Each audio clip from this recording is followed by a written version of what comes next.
മന്ത്രി A P Anilkumar ഇപ്പോൾ media കൊണ്ടൊപ്പം ചേരുകയാണ്. സംസ്ഥാനത്തുടനീളം ശക്തമായി മഴ തുടരുന്നൊരു പശ്ചാത്തലമുണ്ട്. മഴക്കെടുതികൾ രൂക്ഷമാണ്. നമ്മൾ മുന്നൊരുക്കങ്ങളൊക്കെ എല്ലായിടത്തും നേരത്തെ റിപ്പോർട്ടുണ്ടായിരുന്നു 5 ദിവസം തുടർച്ചയായി മഴ ഉണ്ടാകുമെന്ന്.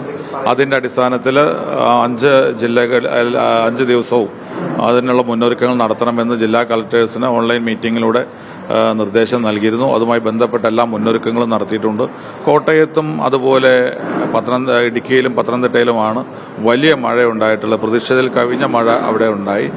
കോട്ടയത്തും ഇടുക്കിയിലുമാണ് അപകടങ്ങൾ ഉണ്ടായത്. മണ്ണിടിച്ചിലും ഉരുൾപൊട്ടലും ഉണ്ടായി. 4 പേരെ കാണാതായി. 3 പേരെ അവരുടെ മൃതദേഹം കണ്ടെത്തി. ഒരാൾക്ക് വേണ്ടിയുള്ള തെരച്ചിൽ തുടരുകയാണ്.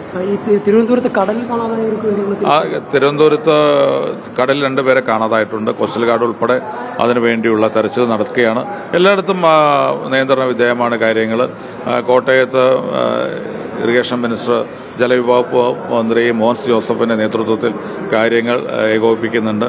ഇടുക്കിയിൽ അനൂപ് ജേക്കബിന്റെ നേതൃത്വത്തിൽ കാര്യങ്ങൾ ഏകോപിപ്പിക്കുന്നുണ്ട്. എല്ലാ കാര്യങ്ങളും ആവശ്യമുള്ളിടത്ത് ക്യാമ്പുകൾ തുടങ്ങാനും എന്താണോ സുരക്ഷാ പ്രവർത്തനത്തിന് വേണ്ടത് അതൊക്കെ നൽകുവാനുള്ള നിർദ്ദേശം മുഖ്യമന്ത്രി എല്ലാവർക്കും നൽകിയിട്ടുണ്ട്. ഫോഴ്സും എല്ലാം സജ്ജമാണ്. പ്രത്യേകിച്ച് നമ്മൾ ഉദ്ദേശിക്കുന്ന അതിനപ്പുറത്തുള്ള പാനിക്കാവേണ്ട സാഹചര്യം ഇല്ല. പലയിടങ്ങളിലും മണ്ണിടിച്ചിൽ, ഗതാഗത തടസ്സം ഉൾപ്പെടെയുള്ള ഉണ്ടാക്കി. റോഡ് ഗതാഗതം പലയിടത്തും റിപ്പോർട്ട് ചെയ്തിട്ടുണ്ട് തടസ്സം വന്നത്. ആ തടസ്സം നീക്കാനാണ് പ്രയോറിറ്റി കൊടുത്തത്. പല സ്ഥലങ്ങളിലും രാത്രി മണ്ണിടിഞ്ഞ് വീണത് രാവിലെ തന്നെ നീക്കം ചെയ്യാൻ കഴിഞ്ഞിട്ടുണ്ട്. റോഡ് ഗതാഗതം പൂർവ്വസ്ഥിതിയിലാക്കാനുള്ള നിർദ്ദേശം എല്ലായിടത്തും കൊടുത്തിട്ടുണ്ട്. അതിന്റെ വർക്ക് നടക്കുന്നുണ്ട്. പലയിടങ്ങളിലും വീടുകളിലേക്ക് വെള്ളം കയറുകയും നാശനഷ്ടം സംഭവിക്കുകയും വീട് ഇടിഞ്ഞ് വീണ കാര്യങ്ങൾ റിപ്പോർട്ട് ചെയ്യപ്പെട്ടിട്ടുണ്ട്. വെള്ളം കയറിയ കാര്യം റിപ്പോർട്ട് ചെയ്തിട്ടുണ്ട്. ചില പത്തനംതിട്ടയിലെ ചില ടൗണുകളിൽ ഉൾപ്പെടെ വെള്ളം കയറിയിട്ടുണ്ട്. അത്തരം അവിടെയൊക്കെ കാര്യങ്ങൾ നിയന്ത്രിക്കുന്നതിനും അവിടെ സുരക്ഷാ പ്രവർത്തനം നടത്തുന്നതിന് വേണ്ടിയുള്ള കാര്യങ്ങൾ നടന്നുകൊണ്ടിരിക്കുകയാണ്. എല്ലാവിധ മുന്നൊരുക്കങ്ങളും നടത്തിയിട്ടുണ്ട്.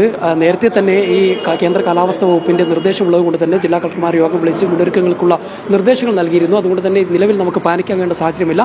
മഴ പ്രതീക്ഷിച്ചതിലും കൂടുതൽ മഴ ലഭിച്ചിട്ടുണ്ട്. ആ മഴ എല്ലാം തന്നെ അത് പ്രകൃതി ക്ഷോഭങ്ങൾ ഉണ്ടാകുമ്പോൾ അതിനെല്ലാം വേണ്ട മുൻകരുതലുകളെല്ലാം തന്നെ എടുത്തിട്ടുണ്ട് എന്നുള്ളത് കൂടിയാണ് ഇപ്പോൾ മന്ത്രി എ പി അനിൽകുമാർ പറഞ്ഞു വെക്കുന്നത്. മലപ്പുറത്ത് ജംഷീർ കൊടിഞ്ഞി, മീഡിയ 1.